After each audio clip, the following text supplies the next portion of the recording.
আমি যে কথা বলতেছিলাম ইব্রাহিম আদম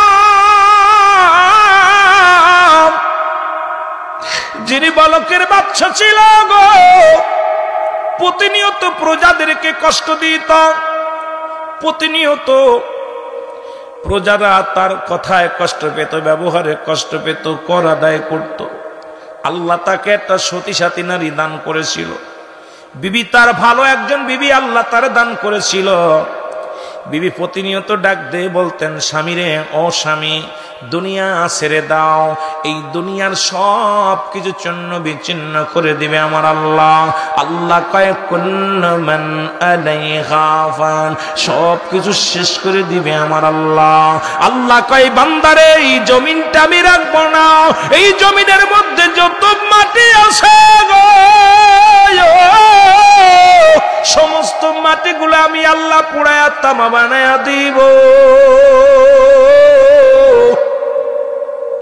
এই জমিনের মধ্যে যত পানি আছে সব পানিগুলো পুড়ে হয়ে যাবে ছাই। যেদিন কিচ্ছু বলতে কিচ্ছু রবে না, থাকবো শুধু আমি আল্লাহ। আল্লাহ কয় বান্দারে সেদিন থাকবো শুধু আমি আল্লাহ, আর আমি থাকবো আমার নবীর ভালোবাসা নিয়ে। এই জন্য সুন্নি ভাইদের অনুরোধ করি, তোমরাও থাকো আল্লাহর ভালোবাসা নিয়ে। আল্লাহর গোলাম হয়ে যাও, নবীর প্রেমিক হয়ে যাও। এই দুনিয়ার মুখাপেক্ষী না হইয়া আমার মৌলার গোলাম যদি হতে পারো, জীবনটা হবে ধন্য। মৌলার গোলাম যদি হতে পারো রে মুসলমান, তোমার জীবনটা হবে অতিও ধন্য। কারণ এই দুনিয়া কাদের জন্য চুরি করো, কার জন্য ডাকাতি করো, কার জন্য তুমি সুদ খাও, কার জন্য ঘুষ খাও, কার জন্য তুমি বেঈমানি করো, মুনাফিকি করো গো, কার জন্য মানুষকে ঠগাও, কার জন্য তুমি মানুষের মাথায় বাড়ি মারো, এই কার জন্য তুমি দালান কোটা বানাইলাও, এই সব কিছু তো পরে থাকবো, কিছুই নিবা না। এই দুনিয়ার সম্পদ খাইব লোকে, তোমার দেহ খাইব পোকে, তোমার দেহটা খাবে পোকামাকড়ে, আর দুনিয়ার সম্পদ খাবে মুসলমান লোকে। এই আপনি সম্পদ গড়ে গেলেন, বাড়ি থুয়ে গেলেন, ঘর থুয়ে গেলেন, সংসার জীবনে কত টাকা পয়সা রোজগার করলা, কত না সুদ খাইয়া ঘুষ খাইয়া এ মুসলমান কত টাকা উপার্জন করলা, লক্ষ লক্ষ টাকা হালাল ভাবে উপার্জন করিয়া 10টা টাকা ঘুষের টাকা লাগায়া দিলে ভিতরে ওই 100 মণ দুধের মধ্যে যদি একটু চুনা হয়, দুধটা যেমন নষ্ট হয়ে যায়। তুমি এত সরকার বেটা 1000 টাকা বেতন দেয়, তারপরও তোমার 20 টাকা সুদ ঘুষ না খাইলে চলে না। অফিসে বইয়া সুদ খাই না, ঘুষ না খাইলে চলে না। মানুষের সম্পদ নষ্ট করো, মানুষকে কষ্ট দাও, ভালো করে দেলের কান্ডা লাগায় শুনে নাও, এই সন্তান দুনিয়ার মধ্যে তোমার পাপের ভাগটা নিবে না। ওই বাড়ি করলা, ঘর করলা, দুনিয়ার মধ্যে সম্পদ উপার্জন করলা, এই দুনিয়ার সম্পদ সব ভাগাভাগি হয়ে যাবে। ছেলে নিবে, মেয়ে নিবে, স্ত্রী নিবে, পরিবার পরিজন নেবে। যদি আপনজন কেউ না থাকে সরকার বহন করব, কিন্তু পাপের ভাগটা সরকারও নিব না, পাপের ভাগটা ছেলে নিবে না, মেয়ে নিবে না। তুমি অন্যায় করেছো, নামাজ ছেড়েছো, রোজা ছাড়ছো, হজ ছেড়েছো, যাকাত ছেড়েছো, অন্যায় পথে পা বাড়াইলা। এই দুনিয়ার মধ্যে যত পাপ তুমি জোগাড় করলা, এই দুনিয়ার মধ্যে পাপের একটা কানা করে বিবি নিবে না রে। তোমার পাপের ভাগটা তোমার ভাই নিবে না, পাপের ভাগটা তোমার স্ত্রী নিবে না, পাপের ভাগটা তোমার মেয়ে নিবে না, পাপের ভাগটা তোমার জামাই নিবে না, পাপের ভাগটা তোমার পরিবার পরিজন কেউ নিবে না, পাপের ভাগটা তোমার স্বামীও নিবে না রে মুসলমান। তাহলে কিসের জন্য এত পাপ করো, কিসের জন্য এত অন্যায় করো? একবার কি চিন্তা করছো মরণের পেয়ালা পান করা লাগবে, এই দুনিয়া থেকে বিদায় হওয়া লাগবে? চিন্তা যদি তোমার অন্তরের ভিতরে থাকে, জীবনেও তোমার অন্যায় করার সম্ভাবনায়। জোরে জোরে চিল্লায় বলেন ঠিক কিনা? বলতেছিলাম ইব্রাহিম আদম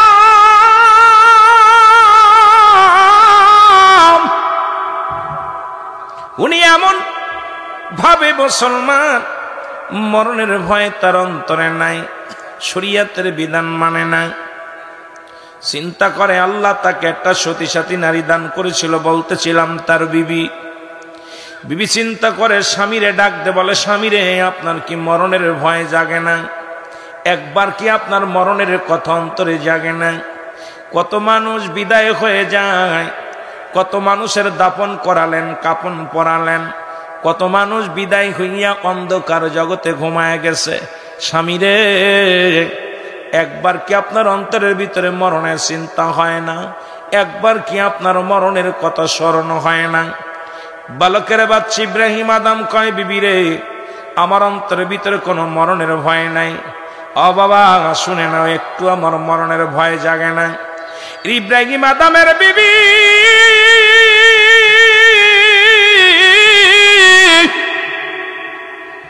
একজন ইমাম সাহেবের কাছে, রে মুসলমান বালকের ইমাম সাহেবের কাছে যাও, আরজি করলেন, হুজুর আমার স্বামী এই বাদশা, আমি রানী, আপনার কাছে একটা দাবি করি, এই দুনিয়াতে চিরদিন আমরা থাকবো না, থাকারও জায়গা না। আপনি এমন একটা তদবির দেন, এমন একটা উপায় বের করেন, যেন আমার স্বামী যেন আল্লাহ হয়ে যায়, আমার স্বামী যেন নামাজ আদায় করে, আমার স্বামী যেন প্রজাদেরকে কষ্ট দেয় না, আমার স্বামী যেন কাউকে কষ্ট দেয় না, আমার স্বামী যেন কোনো প্রজাদেরকে দুঃখ দেয় না। কারণ আমার স্বামী শরিয়াত মানে না, তরিকাত মানে না, হাকিকত মানে না, মারেফাত মানে না। আমার স্বামী তার মন গড়া মতো চলে। আপনার কাছে একটা দাবি, যেহেতু আপনি ইমাম সাহেব হুজুর, একজন আল্লাহওয়ালা মানুষ, আপনার কাছে একটা করজোরে দাবি, আপনি এমন দোয়া করেন, আল্লাহ যেন আমার স্বামীকে হেদায়েত দান করে, আমার স্বামীর অন্তর যেন মাওলার প্রেমে কান্দে, আমার স্বামীর অন্তর যেন আমার মাবুদের ভয় যেন ঢোকে। এই দুনিয়ার মধ্যে আমি থাকবো না, আমার স্বামী থাকবে না। আরে ইন্তেকালের পরে স্বামী যাবে জাহান্নামে, আমি এটা সহ্য করতে পারি না। আপনার কাছে একটা উপায় জানতে চাই, আল্লাহ যেন আমার স্বামীকে হেদায়েত দান করে, এমন একটা দোয়া করেন, জোরে জোরে চিল্লায় বলা যাবেন আল্লাহু আকবার। হুজুর বললেন, ডাক দিয়ে বলেন, আমি আগামী কাল রাজ দরবারে যাব, বাদশার সঙ্গে কথা হবে, বাদশাকে পরামর্শ দিব। ইমাম সাহেব হুজুর চলে আসলেন বাদশার দরবারে, বাদশাকে সালাম দিলেন। বাদশা রাজ দরবার থেকে ঘরে নিজ কামরায় ফিরলেন। কামরায় ফিরা পর বাদশাকে সালাম দেয় ইমাম সাহেব, হুজুর আসসালামু আলাইকুম। হে বালকের বাদশা ইব্রাহিম আদম, আমি আপনার প্রজা, যদিও প্রজা হয়ে তবু আপনাদের আমি নেতা। যেহেতু আপনি রাজমহলের নেতা, আমি হলাম মসজিদের ইমাম, আমিও নেতা, মহল্লার নেতা। আপনার কাছে একটা দাবি নিয়ে আসছি, আপনি যদি আমার কথাটা যদি আপনি শুনতেন, অভয় দিতেন, তাহলে আমি আপনাকে একটু বলতাম। ইব্রাহিম আদমকে ইমাম সাহেব হুজুর কি প্রস্তাব নিয়ে আসছেন, সেই প্রস্তাবটা আপনি বলেন। বলে, প্রস্তাবটা হলো, আপনার ভিতরে আপনি অনেক অন্যায় পথে পা বাড়ান, আপনি নিজের গায়ের জোর দেখান, নিজের ক্ষমতার বাহাদুরি দেখান।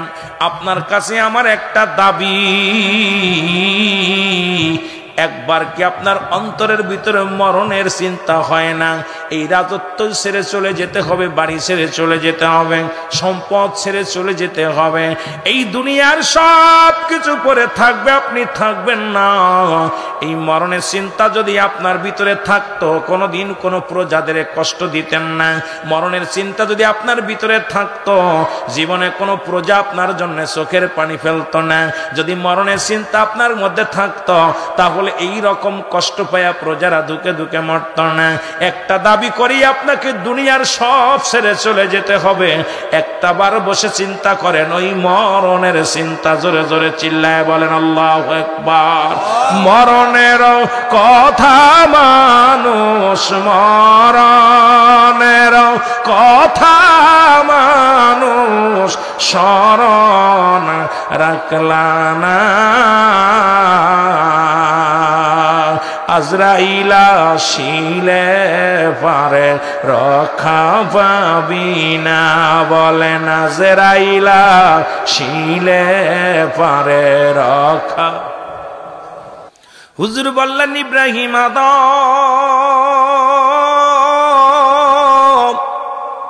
এত জুলুম ব্যভিচার অন্যায় তুমি করো, একবার কি মরণের চিন্তা করো না? ইব্রাহিম আদম কয়, হুজুর আমার অন্তরের ভিতরে কোনো মরণের চিন্তা হয় না, একবারও মন বলে না আমি মারা যাব, একবারও আমার অন্তর কাঁদে না মরণের জন্য, একবারও ভয় লাগে না, আমার অন্তরের মধ্যে মরণের চিন্তা হয় না। আল্লাহর মাহবুব বান্দা ডাক দে বলে, হুজুর আমি আপনাকে একটা তদবির দেব, সেই তদবির হলো আপনি বেশি বেশি করে মরণের চিন্তা করবেন। ঘুম থেকে উঠে মরণের চিন্তা করবেন, ওই না দুপুর বেলা মরণের চিন্তা করবেন, রাত্রে বেলা মরণের চিন্তা করবেন। দেখবেন আপনি কোনোদিন অন্যায় পথে আর পা বাড়াইতে পারবেন না। বেশি বেশি মরণের চিন্তা করবেন, একটু বেশি বেশি করে মরণের চিন্তা করবেন। ইব্রাহিম আদম ডাক দি বলে, হুজুর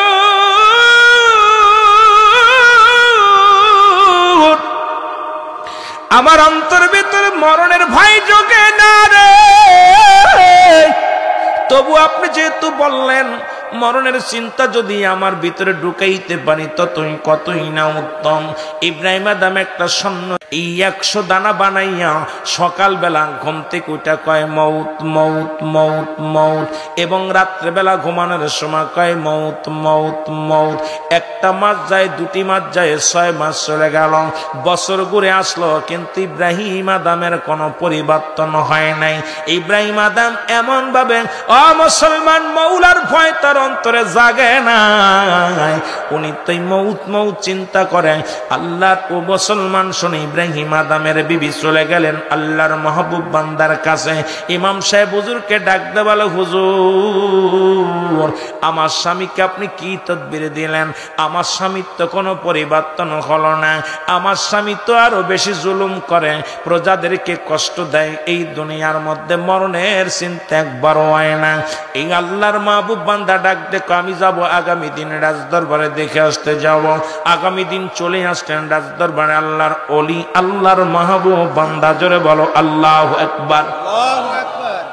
এর ইমাম সাহেব হুজুর বালকের বাচ্চা ইব্রাহিমের কাছে যে ডাকতে বলো, হুজুর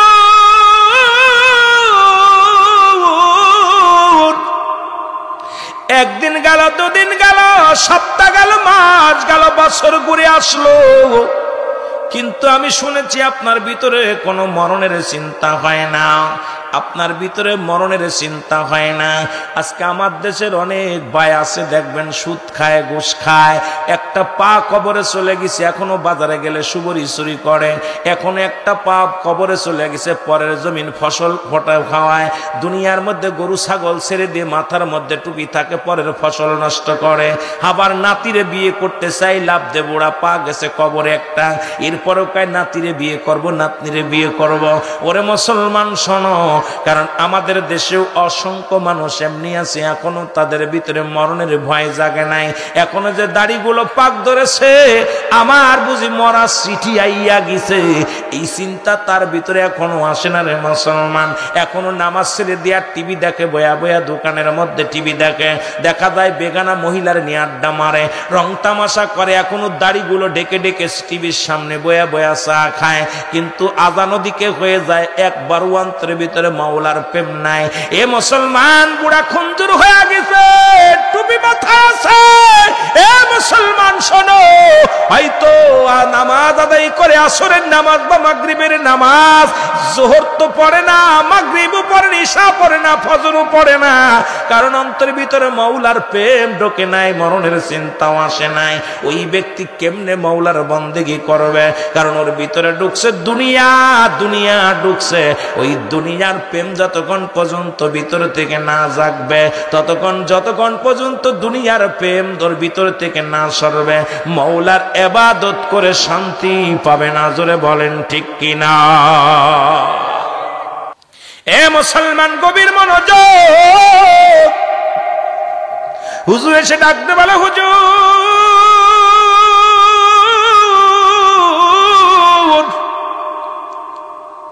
এ বালকের বাচ্চা ইব্রাহিম আদম, একটা বছর তোমাকে বলেছিলাম মৃত্যুকে বেশি বেশি স্মরণ করবা, কিন্তু তোমার অন্তরের ভিতরে মরণের ভয় ঢোকে নাই। বলে আপনি কি তদবির দিয়েছেন? আমার তো মরণের ভয় জাগে না, আমার তারও বৃদ্ধি বেড়েছে, আরো ওই রকম চক্র বৃদ্ধি শুরু করেছি, এখন তো আমার মরণের চিন্তা আসে না। ইব্রাহিম আদমকে আল্লাহর মাহবুব বান্দা ডাক দে কয়, হুজুর যদি কিছু মনে না করেন, আপনাকে একটা দাবি করব। আপনার কাছে দাবিটা হলো, আমি দেখতে চাই আপনার কপালের দোষ নাকি রাজ সিংহাসনের দোষ। এই চেয়ারের মধ্যে বইয়া বুঝি আল্লাহরে ভুইলা যান, মরণের কথা বইলা যান। আরে দেহটা ভালো, এই জন্য তুমি আমার মরণের ভয় করে না। একবার যখন অসুস্থ হয়ে যাও, বারে বারে ডাকো আল্লাহ তুমি দয়া করো, মা দয়া করো, বাবা দয়া করো। ডাক্তারখানায় লয়ে যাও, হাসপাতালে লয়ে যাও। আর যতক্ষণ পর্যন্ত তোমার দেহ সুস্থ থাকে ততক্ষণ পর্যন্ত মওলা আর ভয় জাগে না। জোরে জোরে বলেন ঠিক কিনা? ইমাম সাহেব ওদের ডাকতে বলে, আয় আল্লাহর বান্দা শোনো, একটা কাজ করো। কয় কি কাজ? কাজটা হলো ওই রাজ সিংহাসন আপনি ছেড়ে দেন, আমি দেখব পরীক্ষা করে আপনার কপালেরই দোষ নাকি রাজ সিংহাসনের দোষ। এই চেয়ারটা বড় খারাপ রে বাবা, এই চেয়ারটা পাইলে কেউ ছাড়তে চায় না। এই বাংলাদেশে একবার তত্ত্বাবধায়ক সরকার ফখরুদ্দিনে দেয়া হলো, ওরে 3 মাসের ডাং টানতে টানতে 2টা বছর কাটায়া দিল, তবুও চেয়ার ছাড়তে চায় না।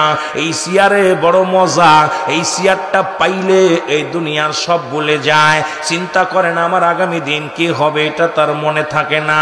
ওই ফখরুদ্দিনে বড় আশা করে বানাইলাম আমরা তত্ত্বাবধায়ক সরকার, মনে কিছু করবেন না বোঝানোর জন্য বলে যায়। আবার বলতে পারেন হুজুর বুঝি রাজনীতি করতে আসেন? না, রাজনীতি করতে আসি নাই। ওই ফখরুদ্দিনে বানাইলাম মুসলমান কেয়ারটেকার সরকার। এই 3 মাসের সরকার বানাইলাম, 3 মাসের মধ্যে নির্বাচন দিবা। কিন্তু উনি গদিটার মধ্যে বইয়া মজা পাইলেন। উনি 1 মাস, 3 মাস, 4 মাস, 6 মাস চলে যায় সারে না, বছর চলে যায় সারে না, এর 2 বছর পার হয়ে যায় তবু হানা ভোট দেয়। চিন্তা করে ওই গদিটা সারা যাবে না, ওই গদিতে বড় মজা। আজকে আমার দেশ নাই, গোটা পৃথিবীর মধ্যে যখন ক্ষমতার লোভী সব মানুষ এই দুনিয়ার এমন একটা চেয়ার পাইলে আর কেউ চেয়ার ছাড়তে চায় না। এই চেয়ারের মধ্যে মজা পায়, আর এই দুনিয়ার সুদ ঘুষ খাইয়া মস্তানি কইরা বড় নেতা হইতে চায়। চিন্তা করে আমি বড় নেতা, আমি বড় খেতা, আমার মতো নেতার কেউ নাই। আমি এমপি সাহেব, মন্ত্রী সাহেব, আমি চেয়ারম্যান, আমি মাতবার। আরে মুসলমান শুনে নে, তোর মাতবাড়ি চলবে না, চেয়ারম্যানই চলবে না, এমপি চলবে না, মন্ত্রী চলবে না, প্রধানমন্ত্রী তো চলবে না। যেদিন তোর নিঃশ্বাস ত্যাগ হয়ে যাবে, যেদিন তোর দম বন্ধ হয়ে যাবে, সেদিন এই ধরাধাম থেকে যেদিন বিদায় লইয়া যাবি, 3.5 হাত কবর হবে একমাত্র তোর ঘাটি। জোরে জোরে বলেন ঠিক কিনা? এ দুনিয়ার মুসলমান শুনে নাও, বান্দা যখন রিয়াজুল জান্নাত বেহেশতের বাগানের দিকে রওনা হয়ে যায়, প্রতিটা কদমে কদমে আমার আল্লাহ তাআলা বান্দার সগীরা গুনাহগুলো মাফ করে দেয়। সুবহানাল্লাহ কইতে, আর একটু জোরে কইতেন নি? ও বাবা শুই না লাও, পৃথিবীর কোন আদালতে গেলে গুনাহ মাফ পাবি, আল্লাহর জান্নাতের গেলে গুনাহ মাফ পাবি। শুধু বাড়ি থেকে নিয়ত করেছো আল্লাহ ওই ফনু সর্দারের মৃত্যুবার্ষিক স্মরণে, আল্লাহ গো আজকের ওই কোথায় মাগুরা পূর্ব পাড়া গাজীর দরগার মাঠে যাব মাহফিল শোনার নিয়েতে শুধু বাড়ি থেকে রওনা দিলেন। প্রতিটা কদমে কদমে আমার আল্লাহ সগীরা গুনাহগুলো মাফ করে দিছে। জোরে জোরে চিল্লায়া বলা যাবে না মারহাবা। এর দুনিয়াটা যেন কেমন পরিবর্তন গো! আজকে আমাদের সমাজ পরিবর্তন হয়ে গেছে। মানুষের ভিতরে ভালোবাসা নাই, প্রেম নাই, আমল করে মজা নাই, ইবাদত করে শান্তি পাই না। মুসলমান সংসারে শান্তি নাই, ঘরের মধ্যে শান্তি নাই, রাস্তায় শান্তি নাই, বাজারে শান্তি নাই, মসজিদে শান্তি পাই না, মাহফিলে শান্তি পাই না। শান্তি কোথায় গেছে? 1 নম্বর, মনে শান্তি না থাকার কারণ হলো চারিদিকে শুধু গজব আর গজব। জোরে বলেন ঠিক কিনা? ও মুসলমান শুই না লও, সগীরা গুনাহগুলো মাফ হয়ে গেছে। এখানে আসার নিয়ত করে ঘর থেকে বাইর হওয়ার কারণে আমরা তো শুধু সগীরা গুনাহ করি নাই, পদে পদে করছি কবিরা গুনাহ। নামাজ ছেড়ে দিয়া কবিরা গুনাহ, মিথ্যা বলা কবিরা গুনাহ। ও মুসলমান শোনো, বেগানা মহিলার সঙ্গে দেখা দিয়া কবিরা গুনাহ, বেগানা পুরুষের সঙ্গে দেখা দিয়া কবিরা গুনাহ। এখন যদি বলি কয়জন বাবা তোমরা মাগরিবের নামাজ পড়েছো, কয়জন তোমরা ঈশা সালাত আদায় করেছো, কয়জন তোমরা ফজরের সালাত আদায় করেছো? হয়তো অনেকে বলবেন রুহুল আমিন ভাই নামাজের ওয়াজ শুরু করছে আর ওয়াজ শোনা যাবে না। নামাজ মুসলমান এবং কাফেরদের মধ্যে পার্থক্য হলো নামাজ। এখন নামাজে যার খোঁজ নাই, কিসের ওয়াজ, কিসের নসিহত, কিসের আমল? আমল করা যদি নামাজি যার নাই, তার আবার কিসের আমল হয়? একমাত্র মুসলমান নামাজ ধরে, কাফেররা নামাজ ছেড়ে দেয়। আজকে দুনিয়ার মধ্যে নামাজ ছেড়ে দিয়া ইচ্ছা মতো চলো রে মুসলমান, শুনে নাও এরে মুসলমান শুনে নাও, নামাজ ছেড়ে দিয়া কবিরা গুনাহ, মিথ্যা বলা কবিরা গুনাহ। এখন যদি বলি মুসলমান শুধু মিথ্যার মধ্যে জড়িত, সত্য কথা জবান দিয়ে বাইর হয় না। সারাদিন যদি কথা বলি 100টা বললে তার 80টাই মনে হয় মিথ্যা হয়ে যায়। ও যে মুসলমান 20টা সত্য হতে পারে, নাও পারে না মুসলমান। আজকে কেমনে কত গুনাহ করলা, বেগানা মহিলার সঙ্গে দেখা দিয়া কবিরা গুনাহ। এখন ডান দিকে দেখি বেগানা মহিলা, বাম দিকে দেখি বেগানা মহিলা, সামনে দেখি বেগানা মহিলা, পিছে দেখি বেগানা মহিলা। এমন যাদের সঙ্গে বিয়ে করা হারাম তাদের সঙ্গে দেখা দেওয়া জায়েজ, যাদের সঙ্গে বিয়ে করা জায়েজ তাদের সঙ্গে দেখা করা হারাম। আজকে সেই হারামটাই মনে হয় আমাদের আরাম লাগে। এ মুসলমান দিলের কান্ডা লাগে, শোনো গো, তোমার জন্য যেটা বৈধ নয় এটা তুমি কেমনে বৈধ বানাও, কেমনে তুমি বৈধ বানাও? এই গুনাহগুলো মাফের দরকার আছে। আল্লামা কুতুবী রাহমাতুল্লাহ বয়ান করে, বান্দা শোনো, কোন বান্দা যখন রিয়াজুল জান্নাহ বেহেশতের বাগানের সংবাদ শুনতে পায়, ওই জান্নাতের বাগানখানা আঁকড়ে ধরে খাস তওবা করে আল্লাহ বলে ডাক দেয়। কারণ কিয়ামত পর্যন্ত আর কোন নবী আইতো না, কিয়ামত পর্যন্ত নবীদের দরজা বন্ধ, কিয়ামত পর্যন্ত কোন নবী আইব না, কিয়ামত পর্যন্ত তওবার দরজা খোলা। কোন বান্দা যখন কবরের ভয়ে, জাহান্নামের ভয়ে গো,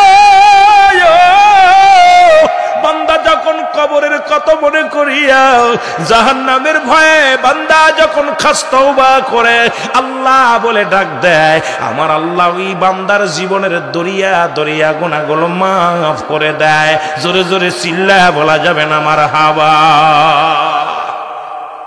দুইটা টাইমে মরণ হয়, আমি প্রায় আলোচনার মধ্যে বলে থাকি। ও ভাই, দিনের শুরু হলো ফজর, এখন ফজরের 2 রাকাত সুন্নাত নামাজ তুমি আদায় করলা, সঙ্গে সঙ্গে হয়ে গেলে তুমি আমার নবীর প্রেমিক। এখন মুখে মুখে বলো নবীরে ভালোবাসি, নবীর সুন্নাত দরকার আসেনি। নবীর সুন্নাত যদি দায়ী করতে হয় তুমি দাড়িগুলো রেখে দাও, জীবনের দাড়ির মধ্যে খুল লাগাও না। যদি নবীর সুন্নাত আদায় করতে হয় তাহলে সুন্নাত তরিকা যদি মানতে হয়, তুমি সুন্নাত যে আমলগুলো আছে তুমি আদায় করো, পালন করো, এটা ছেড়ে দিও না। নবীর সুন্নাতি তরিকা যদি মানতে হয়, আমার নবী যেগুলো করে গেছে তোমাদের করার জন্য চেষ্টা করতে হবে রে মুসলমান। আজকে নবীরে ভালোবাসো, মুখে মুখে কও নবীরে ভালোবাসো, নবীর আদর্শ, নবীর প্রেম, নবীর চরিত্র একটার মধ্যেও নাই। তুমি কেমন মুসলমান? ও মুসলমান শুনে নাও, এবার তুমি 2 রাকাত ফরজ নামাজ তুমি আদায় করলা, সঙ্গে সঙ্গে হয়ে গেলে তুমি আমার আল্লাহর গোলাম। তুমি ফজরের নামাজ পড়ো নাই, তুমি কেমনে আল্লাহর গোলাম হতে চাও? গোলাম যদি হতে হয় অবশ্যই ফজরের নামাজটা দরকার ছিল। সারাদিন তুমি গড়লা, এখন যদি মারা যাও তুমি হবে শয়তানের গোলাম। কারণ শয়তানের ওয়াসওয়াসায় পড়ে তুমি নামাজ ছেড়ে দিছ, শয়তানের ওয়াসওয়াসায় পড়ে তুমি ফজরের নামাজ কাজা দিছ, তোমার মৃত্যুটা হবে শয়তানের ওয়াসওয়াসায়। এখন যদি আল্লাহ পাকের গোলাম হয়ে মৃত্যুবরণ করো রে মুসলমান, আল্লাহর গোলাম, রাসূলের প্রেমিক, এই দুনিয়ার মধ্যে সুন্নাত ফরজ তুমি আদায় করলা, সঙ্গে সঙ্গে তুমি হয়ে গেলে আমার আল্লাহর গোলাম, নবীজির প্রেমিক। এখন যদি নবীর প্রেমিক হয়ে মৃত্যুবরণ করো, তোমার কবরে ভয় নাই, হাসরে ভয় নাই, মিজানে ভয় নাই। আর শয়তানের বন্ধু হয়ে যদি মৃত্যুবরণ করো, মরণটাও হবে বড় কষ্ট। কবরটাও হবে বড় কষ্ট, হাসরের ময়দানটা হবে বড় কষ্ট। এখন আমাদেরকে আগে বুঝতে হবে নবীর প্রেমিক হওয়ার দরকার আছে কিনা, আল্লাহর গোলাম হওয়ার দরকার আছে কিনা। এ মুসলমান শুনে নাও, কেউ আছে বছরের মুসল্লি, কেউ আছে সপ্তাহে মুসল্লি, কেউ আছে বছরে 2 বার মুসল্লি। এখন কেমন মুসল্লি হইয়া আল্লাহর পাকের গোলাম হইবা? আল্লাহর গোলাম যদি হইতে হয়, আল্লাহর গোলাম যদি হইতে হয়, গোলামেরা শুনে নাও, আল্লাহর গোলাম যদি হইতে হয় আল্লাহর কাজ করা লাগবে কি লাগবে না? এ মুসলমান দলের কান্ডা লাগা শুনে নাও, তোমার মৃত্যু হয় নাই, দিনের বেলা মৃত্যু হয় নাই, রাতের মধ্যে তোমার মরণ হতে পারে, এর মধ্যে কোনো সন্দেহ নাই। রাত্রে যদি মরণ হইয়া যায়, তোমার হইয়া যায়। ও মুসলমান শুনে নাও, ওই রাতের শুরু হলো মাগরিব, এই মাগরিবের নামাজ বাদে, নামাজটা আজান দিয়েছে আমাদের মুফতি মহসিন সাহেব, আল্লাহ উনি ফায়াজ বাতাইছেন, ওনা জিকির করাইছেন, মুসলমান মুরাকাবা মুশাহাদা করছে। এ মুসলমান শুনে নাও, নামাজটা শেষ করার পর ফরজ শেষ করেছে, এরপরে নফল শেষ করেছে, সুন্নাত শেষ করেছে, সুন্নাত পরে নফল করেছে, নফল করিয়া মুরাকাবা মুশাহাদা করেছে। ওরে মুসলমান পাক কালাম ফাতিহা শরীফ পর্যন্ত পড়েছে, কিছু সময় জিকির আজগার করেছে। এই হালাতে যদি মৃত্যু হয়, কারণ আল্লাহকে পাওয়ার জন্য যত নবী রাসূল গাউস কুতুব আসছে প্রত্যেকেই মুরাকাবা মুশাহাদায় বসছে। এখন মুরাকাবার মধ্যে যদি তোমার মৃত্যু হয়, তাহলে তুমি ঈমানদার হবা। জোরে জোরে চিল্লায়া বলেন ঠিক কিনা? এর মুসলমান মাগরিবের 3 রাকাত ফরজ নামাজ তুমি যখন আদায় করলা, সঙ্গে সঙ্গে তুমি হয়ে গেলে আমার আল্লাহর গোলাম। কার গোলাম? আল্লাহর গোলাম হয়ে গেলাম। এখন যদি 2 রাকাত সুন্নাত নামাজ তুমি আদায় করলা, সঙ্গে সঙ্গে তুমি হয়ে গেলে আমার রাসূলের প্রেমিক। ও মুসলমান শুনে নাও, এরপরে আবি নামাজ পড়ো, নফল নামাজ পড়ো, আর যতই তুমি নফল নামাজ পড়ো, এই নফলটা তুমি আদায় করবা তোমার ব্যক্তিগত বিষয়ে, তোমার পার্সোনাল ইবাদত। এই ইবাদত করো, বেশি বেশি নফল নামাজ পড়ো, নফল দোয়া করো, তুমি বসে বসে কোরআন তেলাওয়াত করো, আল্লাহর জিকির করো, আমার আল্লাহ রাজি হয়ে যাবে। এই 3 রাকাত ফরজ নামাজ করে তুমি নবীর সুন্নাত আদায় করিয়া নফলের মধ্যে ডুবে যাও। কত নামাজ তুমি ছেড়ে দিছো, কত না অন্যায় করেছো মুসলমান, কত ভুল পথে পা বাড়াইছো। এখন তুমি যদি আমার মাওলার গোলাম হতে চাও, এ মুসলমান, এই যদি এইগুলো তোমার করা লাগবে, এখন যদি তোমার রাতের মধ্যে মৃত্যু হয়, তুমি হবা আমার নবীর প্রেমিক, আল্লাহর গোলাম। আর আল্লাহর গোলাই নাই, জোরে জোরে চিল্লায় বলেন ঠিক কিনা? আমার বাবারা, এই দুনিয়ার মধ্যে আল্লাহ প্রতাপশালী বাদশা বানাইলেন 4 জন ব্যক্তিকে। তাদের মধ্যে মুসলমানদের মধ্যে 2 জন, কাফেরদের মধ্যে 2 জন। মুসলমানদের মধ্যে 2 জন, একজনের নাম হলো বাদশা সুলাইমান। আল্লাহ তাকে বিশাল রাজ্যের অধিকারী দিলেন, বিশাল রাজ্য তারে দান করলেন। আর একজন ব্যক্তি, তিনি বাদশা জুলকারনাইন। আল্লাহ তাকেও দুনিয়ার মধ্যে তাম পৃথিবীর মধ্যে অর্ধ পৃথিবীর বাদশাহী বানায়া দিয়েছিলেন।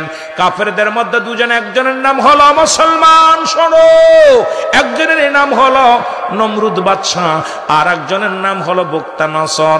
আল্লাহ এই 4 জন ব্যক্তিকে প্রতাপশালী বাদশা বানাইলেন। আল্লাহ তাদেরকেও নিয়ে গেছে, দুনিয়ার মধ্যে রাখেন নাই।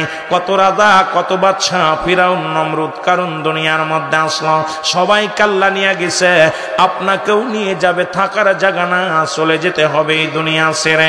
কেন? দুনিয়ার মধ্যে পড়িয়া মিশে মায়ের মধ্যে পড়িয়া রে মুসলমান, দুনিয়ার মধ্যে বেড়াও তুমি, হাসি তামাশার মধ্যে ফেরাইলা, একবার কি মরণের কত মনে হয় না?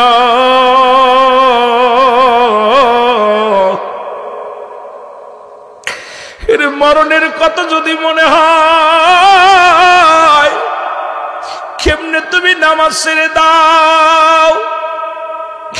দেখলাম এখন বর্তমান মরা পরে দাদার সঙ্গে সেলফি তোলে, কবরের মধ্যে দাঁড়ায়া দাঁড়ায়া সেলফি তোলে, মরা মানুষের দাড়ি ধরিয়া সেলফি তুলে ছবি দিয়া বলে আমার দাদা দুনিয়া থেকে বিদায় হয়ে গেছে। হাইরে মানুষ, তোদের অন্তর কেন কাঁদে না? মরণের ভয় কেন জাগে না রে মুসলমান? মানুষের 3টা বিপদ, নাম্বার 1 হলো মানুষের মরণ, নাম্বার 2 হলো মুসলমান কবর, নাম্বার 3 হলো কিয়ামতের ময়দান। একটার পর একটা বিপদ দুনিয়ার মধ্যে মুসলমান, এই বিপদ থেকে বাঁচা সম্ভব না। দুনিয়ার কত রোগের ওষুধ পাইলাম, মরণ রোগের ওষুধ আজ পর্যন্ত কেউ পায় নাই। এই মরণের ওষুধ এখনো পর্যন্ত হয় নাই। এই মরণ হয়তো 100 বছর, 50 বছর, 80 বছর পর্যন্ত বাঁচবা। টাকা আছে, বিদেশ দেয়া চিকিৎসা হইয়া হয়তো 2 বছর আর দুনিয়ার মধ্যে জিন্দা থাকবা।